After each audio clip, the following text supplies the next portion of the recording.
Isang maganda at pinagpalang hapon po sa puwi po ng bawat isa sa atin. Amen. Bago po tayo magsimula, meron lang akong reminders para sa inyo na.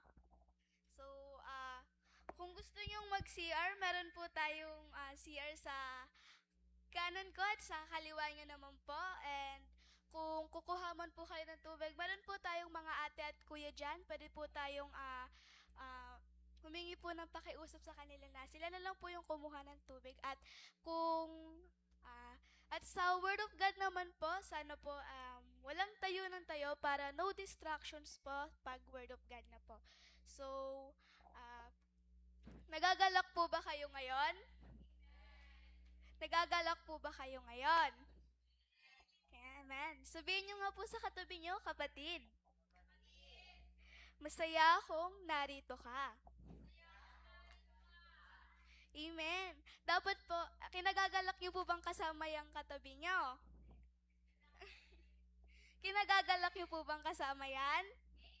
Amen. Dapat po, maging masaya po yung puso natin sa kahit na ano mong pong bagay na. Basta nasa...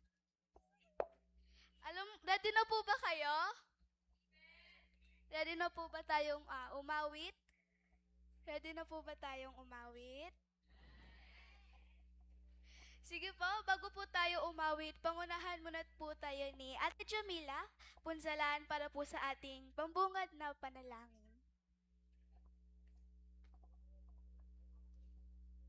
Lord, maraming salamat po sa panibagong araw na iyong pinagkaloob sa amin.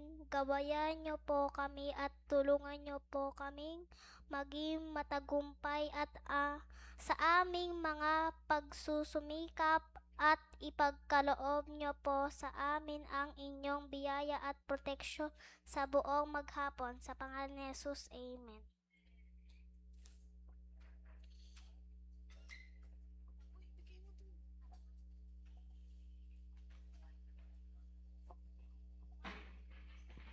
Amen. Nagagalak po ba ang buhay ng bawat isa? Handa na po bang kumanta para sa ating Panginoon? Amen. Kahit po maulan ng panahong ito, nandito po yung mga bata para umawit, magpasalamat at makinig ng mga salita ng ating Panginoon. Sige po, tayo pong lahat ay kumanta sa ating Diyos. Palakpakan po natin ang Panginoon. Amen. Hallelujah. Lahat po tayo ay umawit, kumanta at sumayaw at magalak sa ating Panginoon.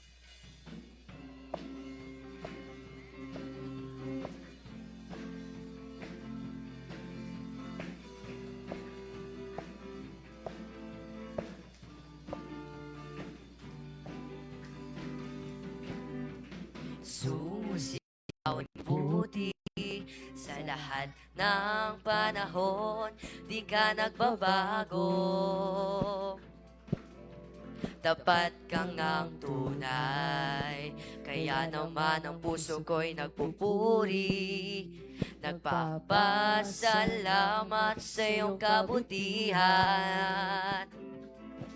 sa iyong kahabagan.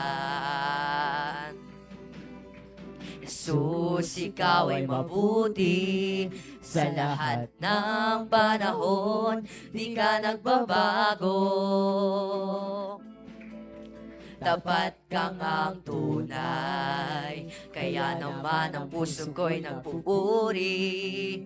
Nagpapasalamat sa iyong kabutihan, sa iyong kahabagan. Sa biyaya mo lamang ako nabubuhay. Sa biyaya mo lamang ako nagkakapagpuri. Sa biyaya mo lamang ako kumakapit. Ang lahat nito'y biyaya mo sa amin. Jesus, ikaw ay mabuti. Jesus, ikaw ay mabuti sa lahat ng panahon, di ka nagbabago. tapat kang ang tunay. Kaya naman ang puso ko'y nagpupuri. Nagpapasalamat sa iyong kabutihan, sa iyong kahabagan, sa iyong kahabagan. Sa biyaya, Hallelujah. sa biyaya mo Taas po natin ang ating lamang mga kamay. ako nabubuhay. Sa biyaya mo lamang ako nakakapagpuri. Sa biyaya mo lamang ako kumakapit. Ang lahat nito'y biyaya mo sa amin. Sa biyaya mo lamang ako nabubuhay. Sa biyaya mo lamang ako nakakapagpuri. Sa biyaya mo lamang ako kumakapit. Ang lahat nito'y biyaya mo sa amin. Ako ay namumuhay na higit pa sa mga mapagtagumpay. Dahil sa'yo, Jesus, kaya naman ang puso ko'y nagpupuri. Nagpapasalamat sa iyong kabutihan, sa iyong kahabagan. Sa biyaya mo lamang ako nabubuhay. Sa biyaya mo lamang ako nakakapagpuri. Sa biyaya mo lamang ako kumakapit. Ang lahat nito'y biyaya mo sa Diyos. Kaya naman ang puso ko'y nagpupuri. Nagpapasalamat sa iyong kabutihan, sa iyong kahabagan. Sa biyaya mo lamang ako nabubuhay. Sa biyaya mo lamang ako nakakapagpuri. Sa biyaya mo lamang ako kumakapit. Ang lahat nito'y biyaya mo sa amin. Sa biyaya mo lamang ako kumakapit. Sa biyaya mo lamang ako nakakapagpuri. Sa biyaya mo lamang ako kumakapit.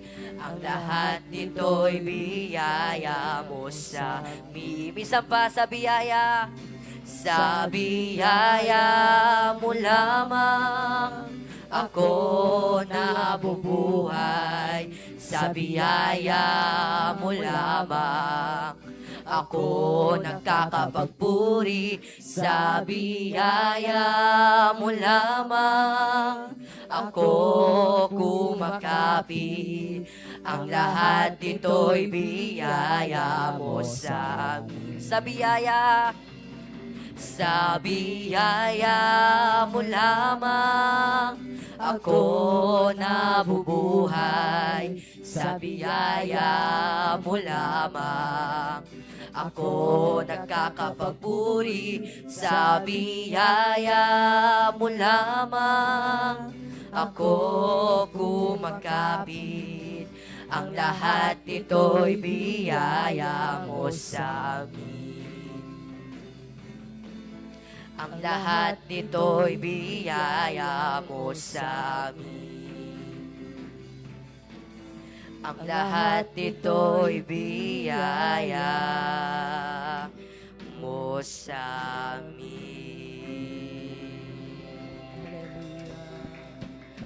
Sige ipawait na po natin ang Panginoon. Tunay nga po, O Diyos, sige aming pupurihin, sasambahin sa iyong dakilang pangalan, O aming Ama. Tunay nga, O Diyos, na salamat sa mga pagpapala na aming nararanasan. Walang hanggan ang iyong pag-ibig sa buhay ng bawat isa.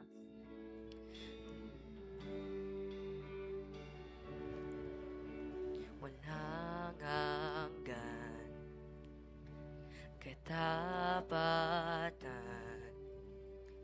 sa buhay ko ay lagi mong laan. Narito dahil sa biyaya mo, habang buhay magpupuri sa iyo. Walang hanggan, walang hanggan, katapatan sa buhay ko ay lagi mong laan. Narito dahil sa biyaya mo, habang buhay magpupuri sa iyo.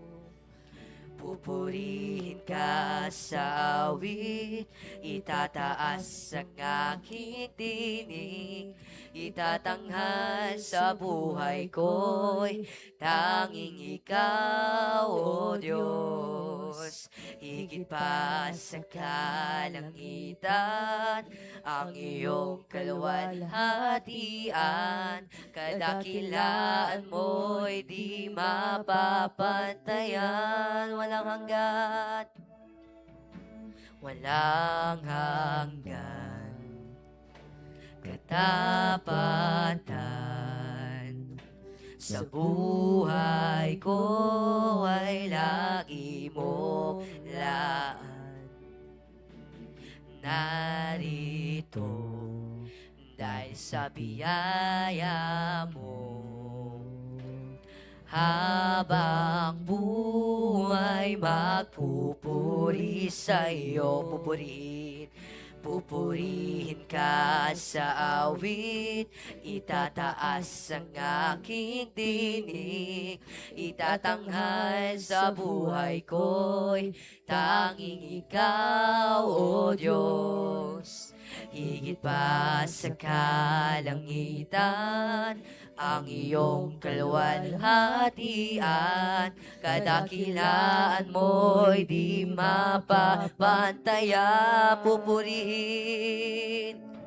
Pupurihin ka sa awit, itataas ang aking tinig, itatanghal sa buhay ko'y tanging ikaw, O Diyos. Higit pa sa kalangitan, ang iyong kaluwalhatian, kadakilaan mo'y di mapapantayan. Jesus sa'yo, Jesus sa'yo ang kapurihan, kaluwalhatian ngayon at magpakailanman. Jesus sa'yo, Jesus sa'yo ang karangalan, kapangyarihan ngayon at magpakailanman. Jesus sa'yo, Jesus sa'yo ang kapurihan, kaluwalhatian ngayon at magpakailanman. Jesus sa'yo ang karangalan, kapangyarihan ngayon at magpakailanman. Pupurihin ka sa awit, itataas ang aking tinig, itatanghal sa buhay ko'y tanging ikaw, O Diyos. higit pa sa kalangitan, ang iyong kaluwalhatian, kadakilaan mo'y di mapapantayan. Pupurihin ka sa awit, itataas ang aking tinig, itatanghal sa buhay ko'y tanging ikaw, O Diyos. Higit pa sa kalangitan, ang iyong kaluwalhatian, kadakilaan mo'y di mapapantayan. Minsan pa, Jesus sa'yo, Jesus sa'yo ang kapurihan, kaluwalhatian ngayon at magpakailanman. Jesus sa'yo, Jesus sa'yo ang karangalan, kapangyarihan ngayon at magpakailanman. Pupurihin ka sa awit, itataas ang aking tinig, itatanghal sa buhay ko'y tanging ikaw, O Diyos. Higit pa sa kalangitan, ang iyong kaluwalhatian, kadakilaan mo'y di mapapantayan. Pupurihin ka sa awit, itataas ang aking tinig, itatanghal sa buhay ko'y tanging ikaw, O Diyos. Higit pa sa kalangitan, ang iyong kaluwalhatian, kadakilaan mo'y di mapapantayan. Pupurihin ka sa awit, itataas ang aking tinig, itatanghal sa buhay ko'y tanging ikaw, O Diyos. Higit pa sa kalangitan, ang iyong kaluwalhatian, kadakilaan mo'y di mapapantayan. Pupurihin ka sa awit, itataas ang aking tinig, itatanghal sa buhay ko'y tanging ikaw, O Diyos. Higit pa sa kalangitan, ang iyong kaluwalhatian, kadakilaan mo'y di mapapantayan. Kadakilaan mo'y di mapapantayan. Kadakilaan mo'y di mapapantayan. Jesus, oh, oh Jesus, hallelujah. Purihin ka, O Diyos, napakabuti mo.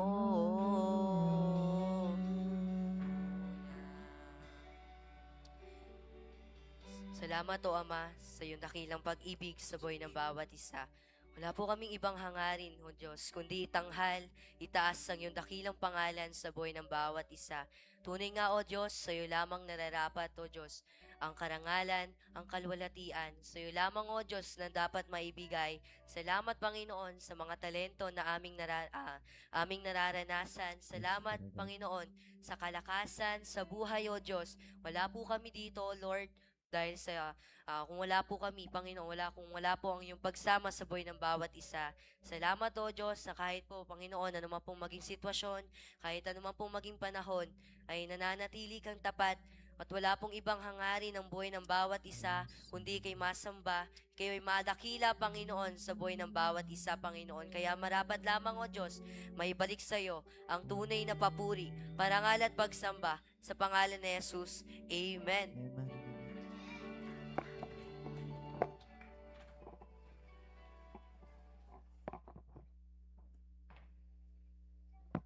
Amen. God is good. All the time. God is Amen. Ready na po ba kayong makinig ng Word of God? Opo. Ano pong gagamitin pag nag-Word of God na po? Bibig po ba? Ano po yung gagamitin? Mata tsaka tenga. Yon. So, alam ko naman pong ready na po tayong makinig ng salita ng ating Panginoon. Kaya tinatawagan ko na po si Teacher Rose para po sa ating Word of God.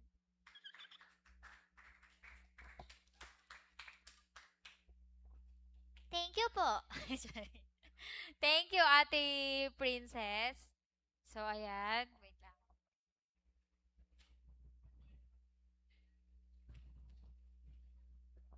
Hello po. Ay, tulog sila. Hello po. Hello. Ayan, masarap matulog, di ba? Oo, kasi malamig, no? Umuulan kasi. Pero, mas masarap pag na kay Kristo, no? Mas masarap kung ilalaan natin yung oras natin para kay Lord. Amen? Kasi 2 oras lang naman tayo dito. O pag uwi nyo, pwede kayong matulog. Di ba? O, unahin muna natin ang Panginoon. Amen? O, palakpakan nyo nga yung mga sarili nyo. Ayan. At syempre, malakas na palakpak para kay Lord. Yan. Dahil iningatan niya kayo, no? Dinala kayo niya dito. Ligtas. Malakas. Masaya. Masaya ba kayo? Amen. Dapat lang na masaya tayo sa tuwing tayo ay dumadalo sa gawain ni Lord. Amen po. Oh. Kumusta naman ang isang linggo? Alam ko tuwang-tuwa kayo kasi walang pasok. Oh. 'Di ba? Halos 1 week walang pasok. Oh, yung mapanhike, medyo nagkaroon yata ng pasok sa nung Miyerkules yata 'yon. Pero halos walang pasok, no? Walang masyado ginagawa. Amen. Sarap daw. Sarap tamis daw, sabi ni Kuya JM. Ayan. So, dahil tapos na kayong mag-aral nitong nakaraang linggo, ngayon naman, ang pag-aaralan naman natin, syempre, ang salita ng ating Panginoon. Excited na ba kayo? Pag ba nagdi-discuss sa teacher sa school, tahimik ba kayo? Ay, si JM daw hindi. Tahimik dapat, di ba? At syempre, ganun din kapag merong nagsasalita tungkol sa salita ng Diyos. Dahil yung pakikinig ay tanda ng, ang pakikinig ay tanda ng respeto. Very good. At Ma'am Angelica. Ay tanda po ng pagrespeto. So, kung pakikinggan nyo ako, ibig sabihin, nire-respeto nyo ang ating Panginoon, no? Nire-respeto nyo ang salita ng ating Panginoon. Okay po? Kaya mamaya, kapag may tanong ako, dun lang magsasalita, no? Pero hanggat hindi ako nagtatanong, walang tanong si teacher, nakatikom lang ang bibig. Okay po ba tayo doon? At saka, huwag makipagdaldalan sa katabi. Okay po ba tayo doon? Huwag kalabit ng kalabit sa katabi. Magsabi nga ng amen yung susunod. Ay, yung mga boys, hindi ko marinig yung amen. Amen po ba, boys? Amen. So, kahit kokonti lang tayo ngayon, alam kong ang Panginoon ay kasama natin. Amen? Amen. So, last week, mag-recap muna tayo. Ay, last month, nung nagturo si Ma'am Resi. Tungkol saan po ang tinuro ni Ma'am Resi? Sa Noah's Ark. kayo. Nakita natin doon yung pagsama ng Panginoon sa buhay ni Noe. At hindi lang yon, kung paano siya pinagkatiwalaan ng ating Panginoon, no? At kung paano siya naging tapat at masunurin sa ating Diyos, no? Ang buhay ni Noe ay isang patunay, no, na ang tunay na naglilingkod sa Panginoon ay totoong sumusunod, totoong ginagawa kung ano yung nais ng Panginoon sa buhay natin, no? Amen? So ngayon, ang pag-aaralan po natin is Kuya Ma'am Angge. Ang title po natin is yan. Pakibasa nga po. Amen. God is always with you. Sabihin mo nga sa katabi mo, God is always with you. Saan natin yung matatagpuan? Sa Book of Joshua 1:9. Okay? Basahin muna natin ang kanyang mga salita.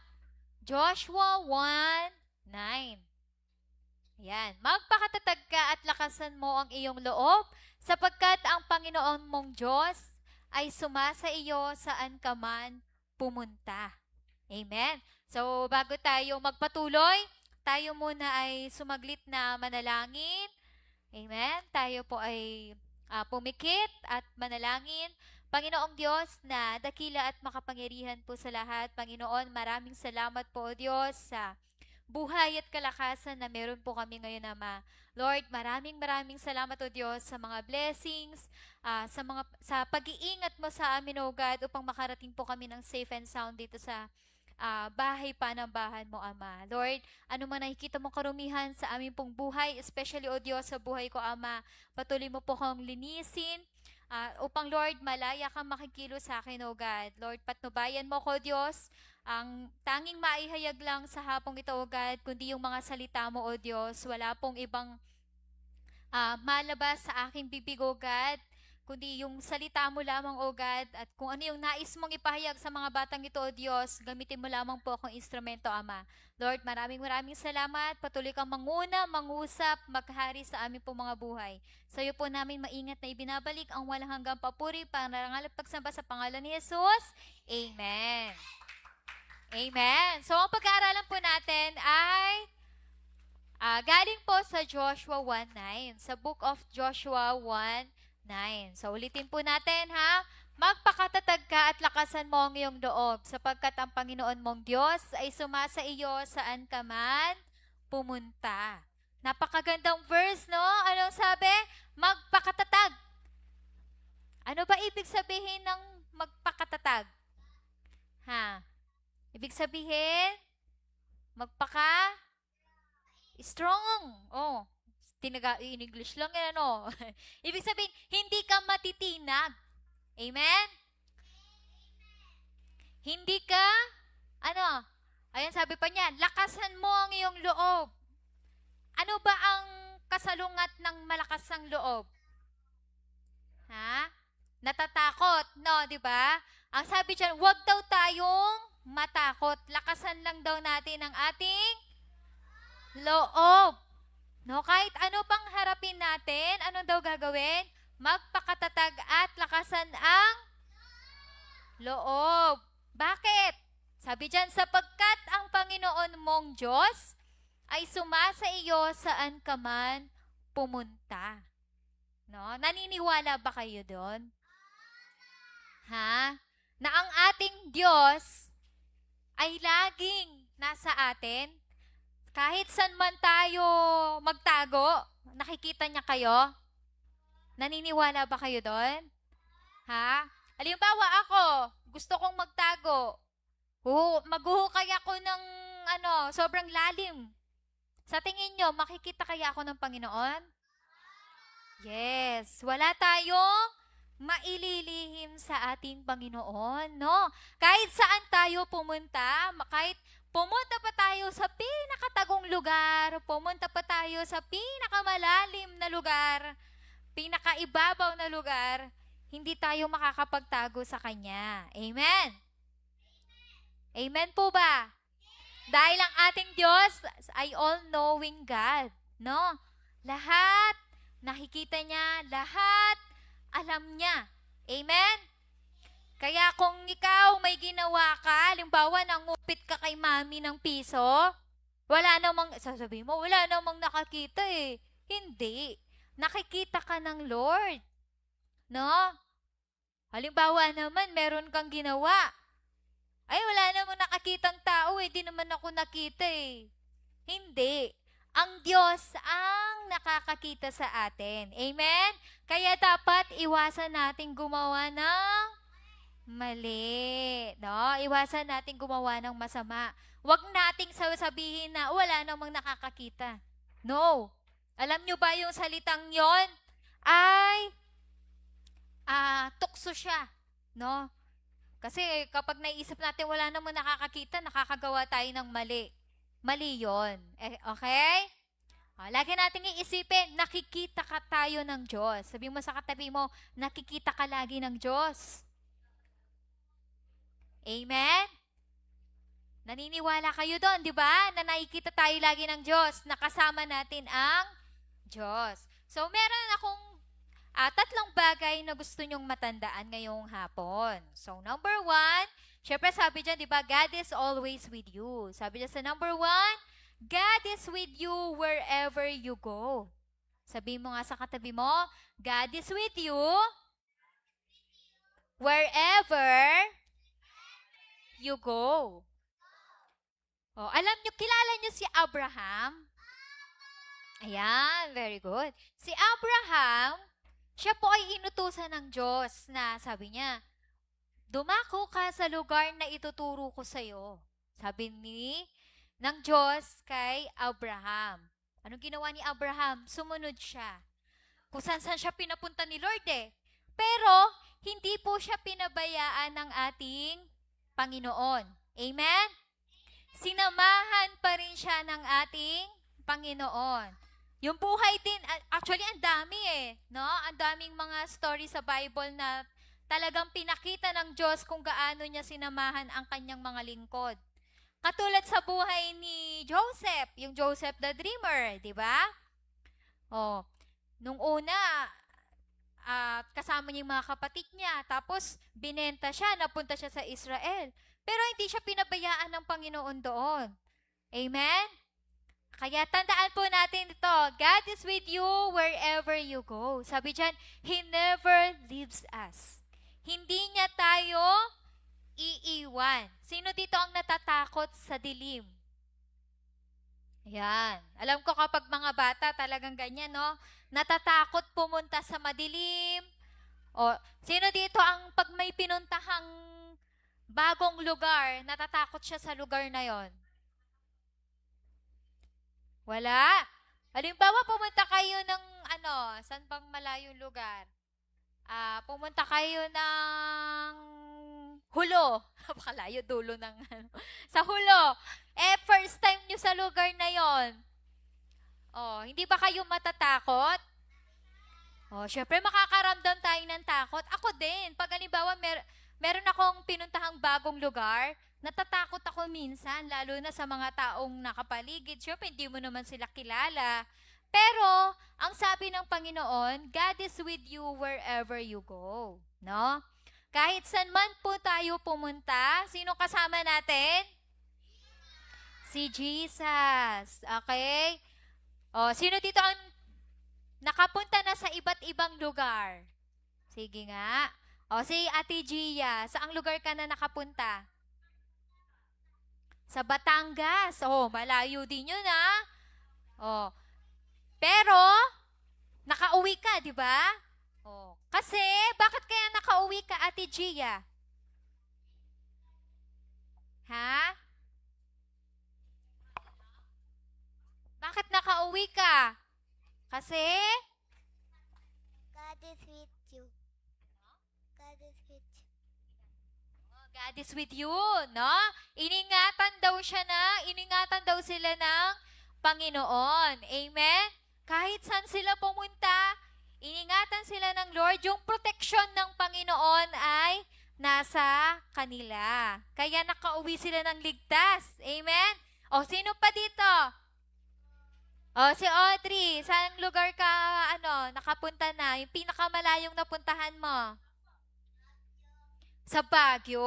O, yung delikado rin yung daan doon, di ba? O, na-aksidente ba kayo, Ate Audrey? Hindi. O, tingnan mo kung gaano kabuti ang Lord, no?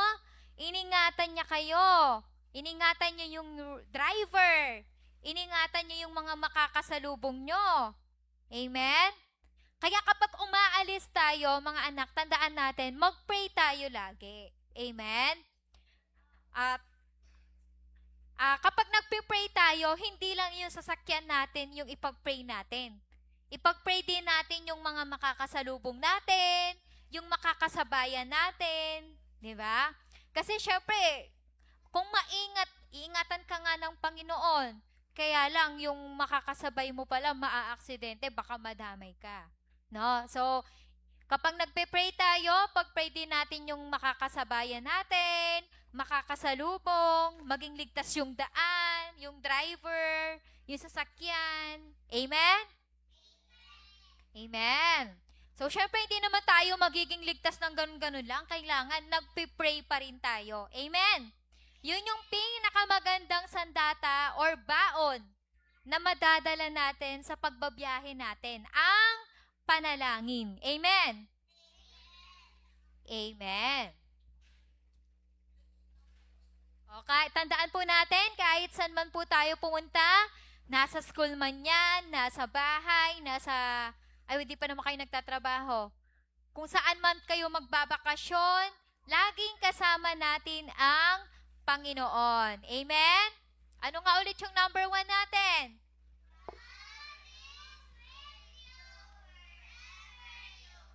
Very good. Yung boys. Di ko narinig yung boys. God? Amen. Pangalawa po, na dapat nating tandaan. Yan. God gives us courage. Sabihin mo nga sa katabi mo, God gives us courage. O yung lakas, no? He is our strength. Amen? Siya po ang ating lakas. Naniniwala ba kayo doon? Sino yung kilala nyo sa Bible na talagang binigyan ng lakas ng Panginoon? Sino? Si David. Very good. Di ba ang liit-liit ni David? Pero tignan nyo. Si David, alam nyo ba, kaya siya nanalo hindi dahil sa alam niyang kaya niya. Kaya siya nanalo kasi alam niyang kasama niyang Panginoon at alam niya na bibigyan siya ng lakas para magtagumpay. Amen? Hindi kay David nanggaling yung lakas niya. Kanino po nanggaling? Kay Jesus. Hindi nanggaling kay David yung tapang niya. Kanino nanggaling? Kay Jesus. Amen? Hinayaan niya ang Panginoon na kumilos sa kanyang buhay. Kaya, natalo niya si Goliath. Kung titignan niyo, di ba? Ang laki-laki ni Goliath. Tapos, ang liit-liit ni David. Tapos, wala siyang suot. Di ba? Sinuotan siya ng mga shield. Yung para maprotektahan yung katawan niya. Pero, hindi niya kinaya kasi mabigat. Kaya, anong nangyari? Bandang huli, tinanggal din. Oh, tapos, ang ginamit lang niyang sandata ay yung tirador. Di ba? Tapos, kumuha lang siya ng ilang bato. Di ba? Tapos, sa unang pa lang niya is, tumumba na yung kanyang kalaban. Walang-wala, samantalang si Goliath, ang laking tao, ang dami niyang armas, tapos meron pa siyang mga shield, no? Tapos napatumba lang pala siya ng isang maliit. Amen? Kaya kayo, kahit maliit kayo, may magagawa kayo. Amen? Naniniwala ba kayo doon? Malakas kaya yung mga bata. Napapaiyak nyo nga yung mga nanay nyo.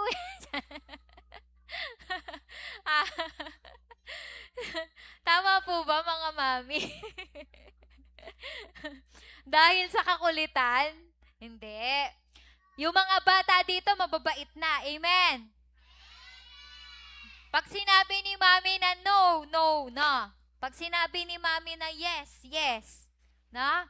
Kaya kapag sinabi ni mami na hindi ka pwede niyan, o hindi pwede, no, wag na nating ipilit. Amen? Amen.